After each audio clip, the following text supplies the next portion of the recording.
Hey. All right, so thank you everyone for joining in. Just wanted to welcome everybody to the York University event. Really excited to be here and sharing the York University event for you virtually before we even get to the event. That's something new that we've not done before. Most of you know we did our Humber event and some of you were at Humber. Was really exciting. It was great to see robots back in action and meet all the students and the mentors personally. So really, really happy. And yes, Phil said happy St. Patrick's Day. Got the gear going. I just wanted to, I'm going to be sharing a slide set very soon, and I do have some staff on the call with me today. For those who don't know me, my name is Aarti Javeri, and I am the Vice President of Partnerships, and I've been the one emailing all of you, probably tons and tons of email about the event, inundating you with a lot of information that some of which we'll share today. But on the call, I also have William Neal, who is the FRC Program Manager, who you've also probably spoken to during the season.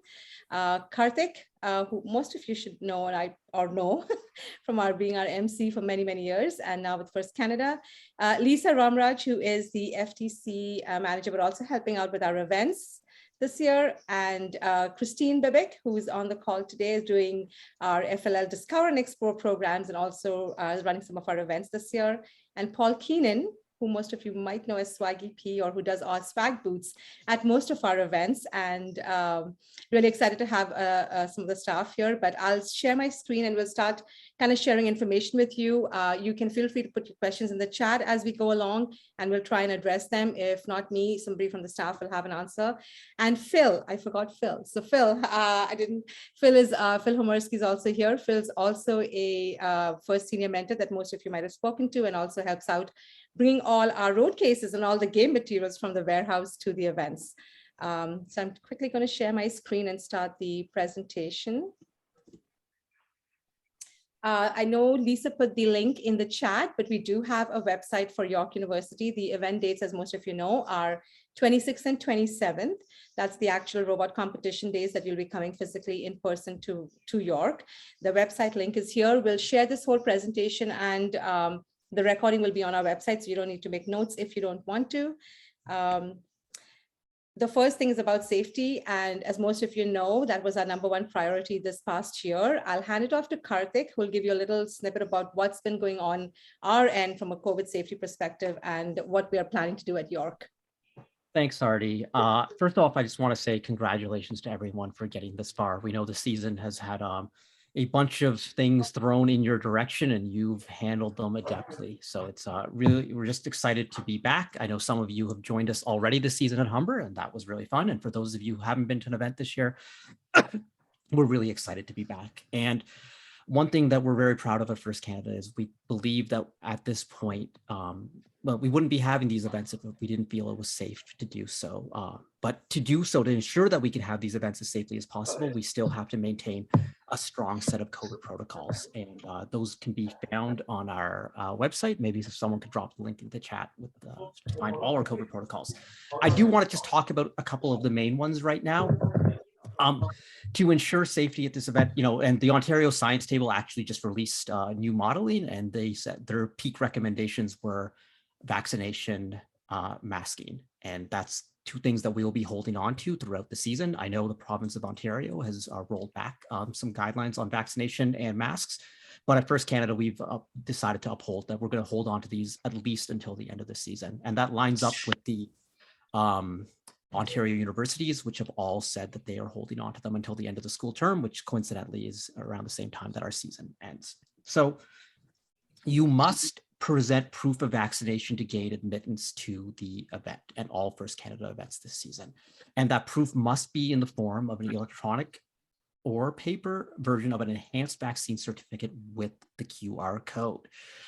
You may know that the students on your team all have been vaccinated, but you should double check to make sure that they have, and with mentors or any parents who might be coming, that they have the actual QR code, because we cannot admit folks without the QR code.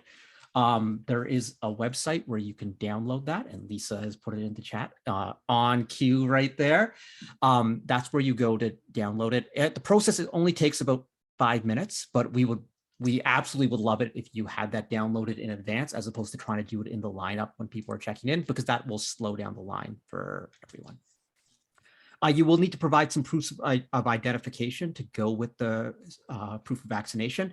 It does not need to be photo ID. We know that lots of young people don't carry photo ID with them necessarily. It just needs to have name and date of birth, and it can be a photocopy. It can be a digital copy. Students can have their parents take a picture, send it to them, and we can do things that way. Masks. I know the province is repealing masking on March 21st, but like we can see there, masks are mandatory at our events in all areas except for areas we have designated for eating. So that means masks at all times. It means no food in the stands. It means no food in the pits. You can have a beverage, but if you are to take a sip of a beverage, you need to be 2 meters clear of anyone. Take your mask down, take a sip, and put your mask back up. At our first event of the season, we were incredibly proud. Christina, if you want to meet there, that'd be great. We were incredibly proud at our first event of the season that mask compliance was, like 99.5, 99.6%. It was amazing. And it shouldn't be any surprise because our teams have always been taught to take care of each other, and that's what masking does as well. So those are our main protocols. There is a wristband required to enter the event. We're going to talk more about that when we get to the check-in process. I know people have been sending in their team lists of 25 to Lisa and to Artie, and we'll talk more about that in a bit. But those are our major protocols at this time. And I do recommend that everyone read the other protocols. For example, some people might not know that there's a limit of 8 people per team in the pit at any given time. And there's more details like that, but you're going to need to read those. And I know that we've gotten a lot of good emails from Artie with a lot of good information, and like, good emails. Read everything in there, and so you'll be prepared for the event. But most of all, we're excited to be back, excited to have you, and we're excited to have as safe an event as possible. Thanks, Karthik. And we'll talk a little bit more about the safety protocols later as well when we talk about registration. But there's really some few key things that we'd like to remind you of to do prior to the event and then actually at the event. And some of the ones that you would look at prior to the event is making sure you complete the capacity and team roster attendance list and send it back to us. For those who haven't done it, please send that to us as soon as possible. There is a lot of work that goes behind to making sure that that there is a smooth entrance process and registration into the venue. It just helps people, process quickly through that piece. We'll talk about the judging schedule, the virtual drivers meeting that will happen, and we'll get a snippet of what the mat schedule might look like at the event. While you're at the event, there will be information around team spaces, lunches, registration and load-in. We'll talk about that and what to get prepared for at the event, and also to give you a little bit idea on how the practice field and machine shop, where they're located, and also kind of what the timings are for those. So as I go into the next slide, most of you, Karthik mentioned, capacity limit is 25 members. For load-in, it's still 5 members. That includes 1 adult. During the event day and the competition day, you can bring 25 members, and in the pits, you're allowed 8 team members. There will be the roster and attendance process. And like I said before, it's really key that you submit that to avoid delays or longer delays to be able to get into the venue. We will be providing a wristband for every person that enters the venue. So as you enter, for all attendees that are attending the competition, your main entrance will be the Thompson Road entrance, which is at 1 Thompson Road. And that's the main entrance for Tate McKenzie Center. You cannot load a robot from there. That's just for general attendees. For all the load-in members, your entrance is at the Ian McDonald Boulevard and Northwest Gate entrance. I've put maps on our website. I've also sent that to you in your load-in information.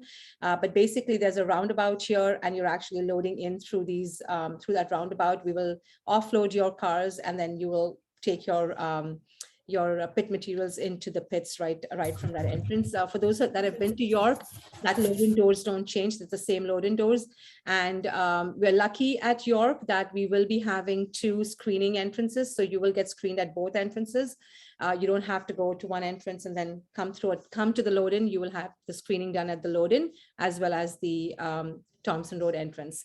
But just high level key to remember is 5 members on load-in day show up at the Ian McDonald Boulevard and Northwest Gate.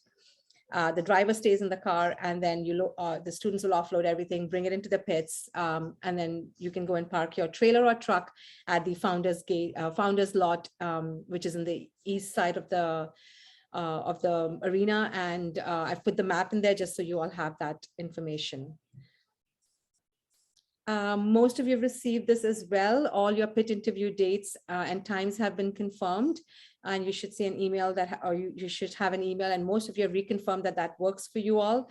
Mondays and Wednesdays are the interview times. One is happening on the 21st of March, and the second interview is happening on the 23rd. So yes, there are 2 interviews, and both interviews are you'd need to be at both interviews. If for some reason you cannot or don't want to be at the interview, you'd need to let us know so we can let the judges know. We would obviously love it that you're at the interviews. It's like, it's very similar to when the judges would walk into your pits and ask you questions. That's the experience they're trying to build at these interviews. The Monday interview is a 10-minute presentation followed by a 15-minute Q&A for the judges. And the Wednesday interview is a 10 to 15 minutes Q&A from the judges. You probably will see 2 different panels of judges during that 15 minutes, and they'll be asking the team questions just like they would do in the pit. So the judges wanted to kind of emulate as much as possible of a real environment, what you would get at the pits. And that's kind of their, that's what that second interview is about. The awards will be done remotely, as most of you know. So they'll be broadcast on Twitch TV/First Canada. So make sure you tune in to know if you are a recipient of an award. Go to the next slide here. For those, this is really, really new. We have never done virtual drivers meetings in the past. So this is really key for you to know that your team should attend the drivers meeting on Thursday, March the 24th at 7 o'clock Eastern time. You have received an invite or a Zoom link for that call. You've also got a link to submit questions, because you can submit questions, and the FT and the head ref and the LRI will try and respond to them during that meeting as much as possible. So it would be nice if you do have questions to submit them through the link that was sent in an email or through this presentation that will be put on the website later. The other key thing to remember is if you can complete your robot inspections prior to coming to the event, that would be awesome. It would really help speed up your process to get on the field and do the calibrations and do the practice matches on time. So it's really highly recommended that you do complete robot inspections prior to coming. And if you can bring that checklist, it will help the inspectors do an abbreviated, inspection for you and get you started and get you running and on the field quicker. So if you haven't done your inspections, it's a good time to probably look at that and see if you would like to get that going. I don't know if there are any questions, but I'll go on. Otherwise, I'll pass it on to you, Karthik, to talk about the math schedule. Sure. And before I even do that, I'll throw out some of the questions we had in chat. Artie, is parking free on the weekend? Parking at York is not free. They do have a rate of, I think it's $6 or $7 across the venue. For cars. The trailers, like in Founders Lot, do have to pay and park. There is no free parking at York, unfortunately. So there is paid parking. I was told that there is a TTC or a public parking actually that's available across Steeles, which may be free on the weekends. And I've put that information in the emails that I sent out regarding your load-in information. So you can definitely check that out and see. But at York, it's not free. And question, I can handle this one for the drivers meeting. Is it for the drive coach or all drivers? All drive team members come to, in fact, any team member can really come, but traditionally in our in-person events, it's always been the drive team members who come out to the field for the meeting.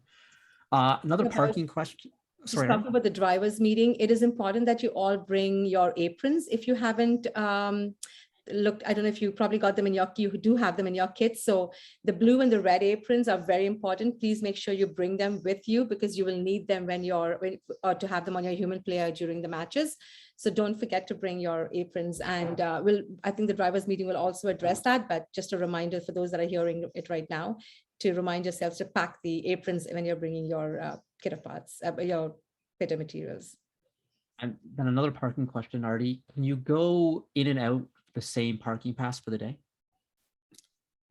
I believe so. That's a really good question. I believe so. I will double check because it is the green, it's done online. So when I go through the next few slides, you'll see you can actually go through an app.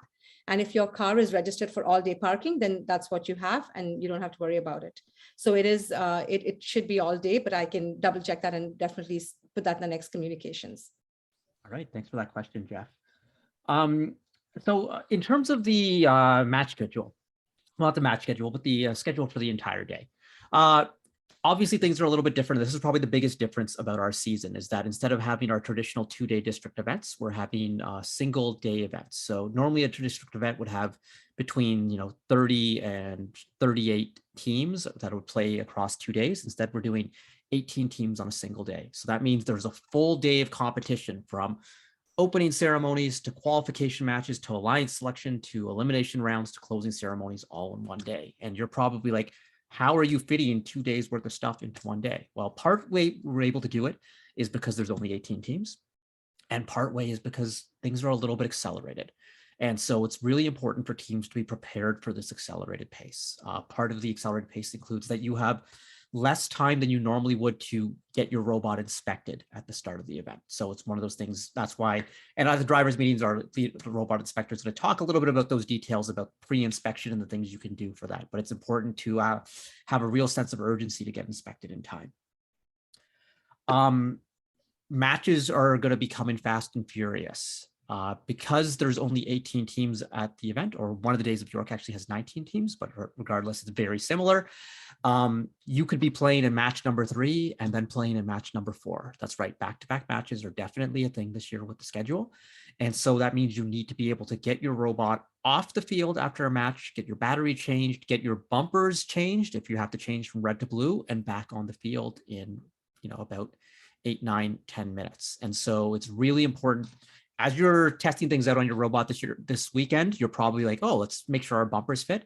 I really recommend testing to see how fast you can get those bumpers on and off, because it's going to be something that's going to be really important through all of this.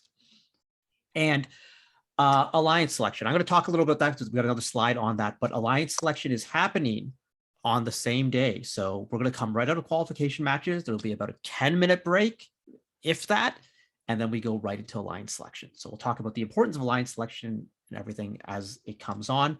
But elimination rounds this year, shorter. Everything's compressed. So it's going to be a really cool experience. But from the teams who competed at Humber, they said, "Wow, this was a sprint. You are constantly going. There's very little downtime between matches. You go back to your pit, and then your pit crew says, and you're back out, and you're just like back and forth, back and forth." And so the good thing is there is a long lunch break, an hour and a half. And part of the reason for this lunch break is I think that we talk about on the next slide, right, Artie? Yeah. Yes. Talk about alliance first and then go into the. Oh, yeah, sure. Oh, yeah. So we'll talk alliance selection first. So there's only 18 teams at this event, and we play with alliances of 3. So our traditional format of 8 alliances of 3 isn't going to be able to be a thing. So there's only going to be 4 alliances, and that means we will start directly in the semifinals.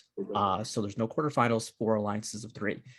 So, you might be thinking, oh, you know what? It's after our first 6 matches, I'm in 14th place of 18th place. That's like, I'm near the bottom. There's no way I could be a picker. But in those last 3 matches, if things go really well, a couple 4 RP matches, you could shoot up to like the 7th spot, which could conceivably be a picker with the inner picking that could happen at an event. So everyone needs to be prepared with a pick list. Furthermore, traditionally at our events, you compete on Saturday, and then you go home and the team works on a pick list Saturday night, and then they come ready on Sunday and they change it for the first 3 hours. None of that time exists this time. You need to be working on a pick list basically from the start of match number 1 and going through rapid iterations to be ready for the alliance selection process. Alliance selection will behave as normal. It's just instead of 8 alliances, it's 4 alliances. So 1 through 4 picks, and then they'll go 4 through 1 to the back end. And so that's kind of how alliance selection works. If you are unfamiliar with alliance selection because you are either a new team or new to a team, I urge you to read through the details in the game manual. I know building a robot is arduous, and that's what everyone's been really, really focused on. But the alliance selection process is often where competitions are won and lost. And so it's really important to go through the data. And as Christina just said in chat, scouting is really important. So it's important that you're keeping up on your scouting, you're keeping up with how alliance selection works. So that kind of explains alliance selection. And then the lunch schedule. Normal events, we say, hey, it's lunchtime, everyone go find food. Except this year, as we said at the top, you could only consume food in designated eating areas. And as such, we've provided eating areas for teams. And the only catch is the eating areas that we have are only big enough to accommodate, I believe, 10 teams at the maximum. So teams will be split into cohorts for lunch, where the group A will go eat from 12 to 12:45, and then group B will go from 12:45 to 1:30. But the field will be stopped from 12 to 1:30 entirely. So teams have an hour and a half for lunch, but they only have 45 minutes of access to the designated eating area. So you can use the other 45 minutes to work on your robot, or maybe if you haven't finished your food in 45 minutes, step outside, eat in the parking lot, or that sort of thing. But this is the way lunch will be split up. It was done like our match schedules were done, random number generator, and teams were split in that sort of way.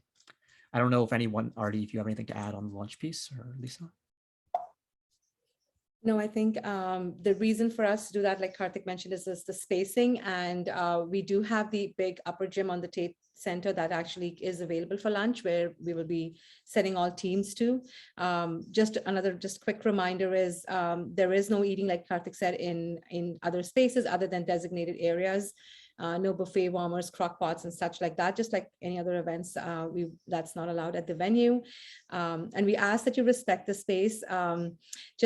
Most of our teams do that. We're very gracious, and gracious professionals is number one with most of our teams.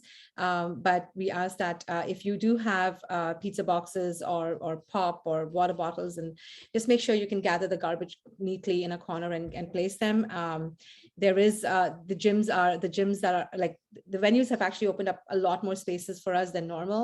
So it's really nice to have that. So really request you to respect that. And lastly, if you haven't joined the Slack group, it's your chance to kind of get in there and be able to communicate with others and with us if you have any questions about the event, or generally about, inspections, alliance elections, any of that stuff that Karthik just went over.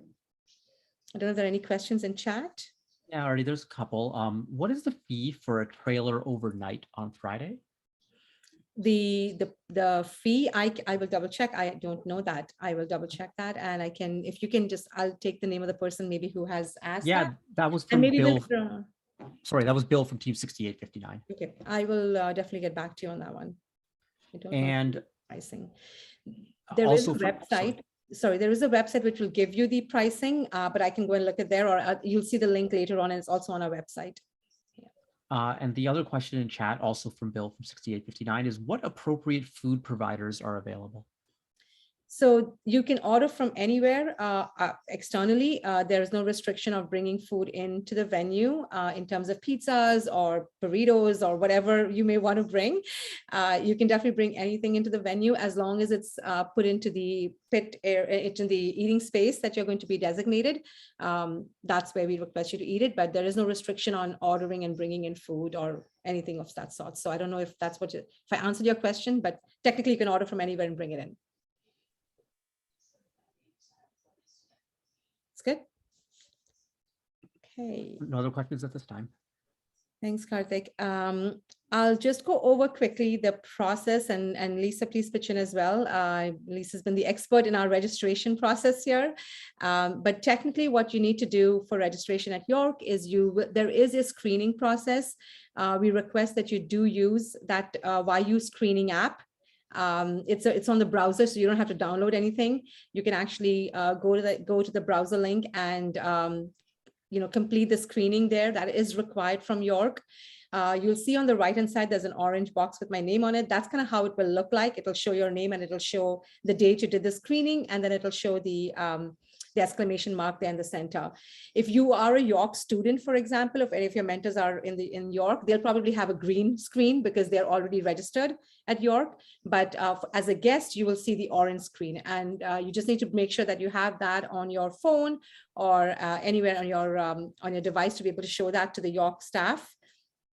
You also need to have your QR code. Just because we are a guest, we don't have the green screen, typically what a York student or a York staff might have. They're going to do a QR code check with us. There is a slight difference with other venues here is that they are requesting for photo IDs for anybody that's an adult. And I think I put that in the instructions.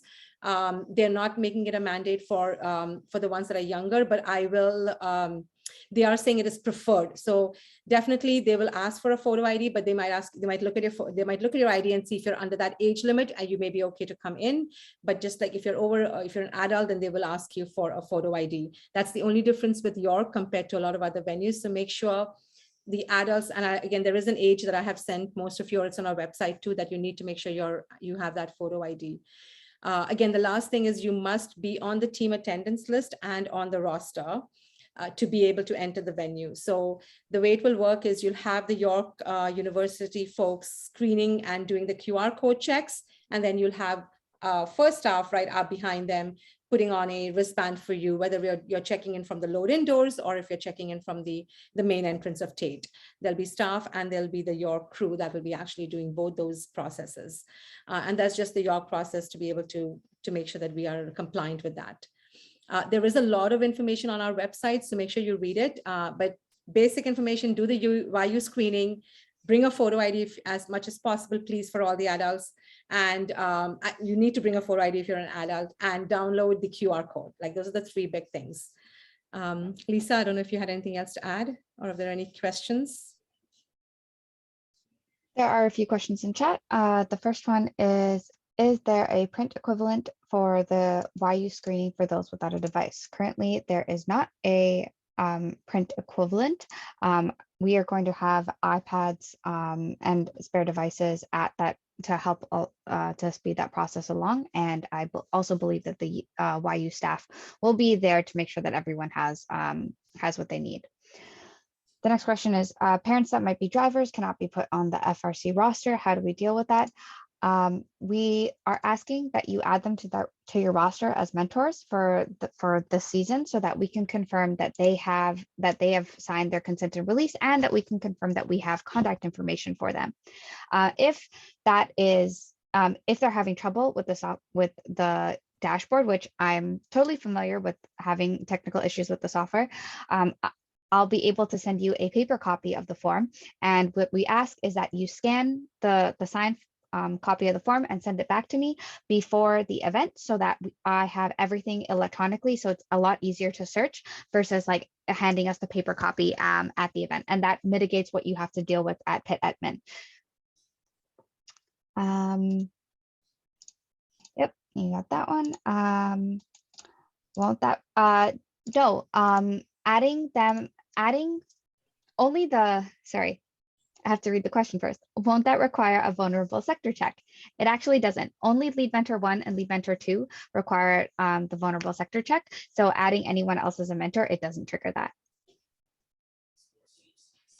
Doesn't trigger it unless you request it. Unless you request it. Any other questions? I can do that. I can send you the copy.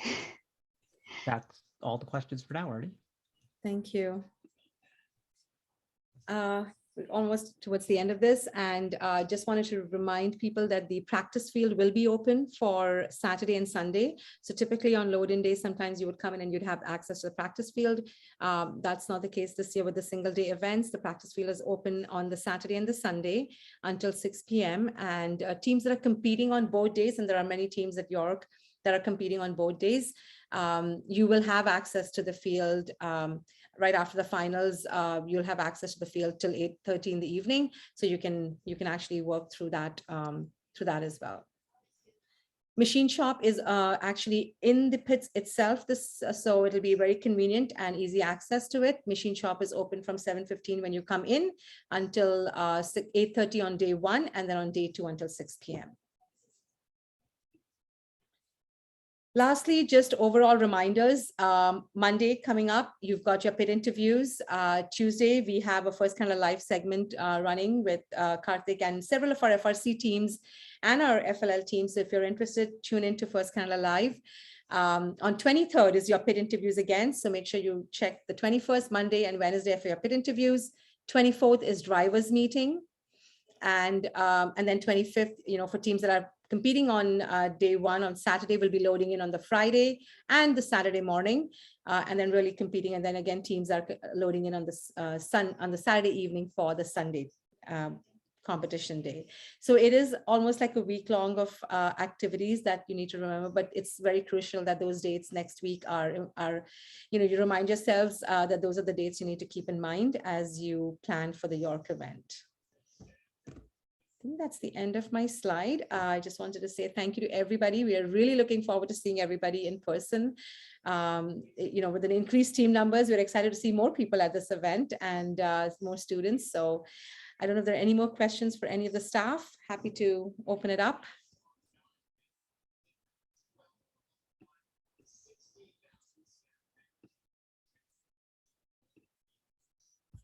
What time should day one volunteers arrive? The volunteer information will be sent out by the volunteer coordinator.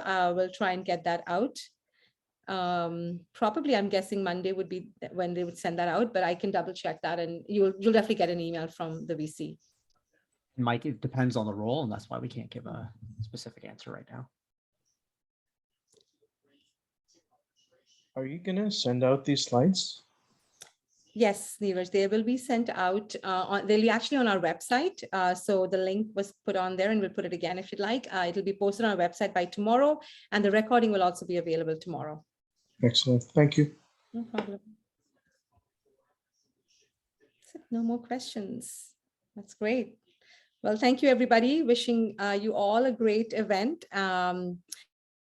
Don't forget to do your inspections. That's to be on time and on schedule. It'll really help you and get us moving along the day very smoothly and really get your teams on the field faster. So good luck to everybody. And if you have any more questions, we're all available either through emails or through the Slack channel that we just posted as well.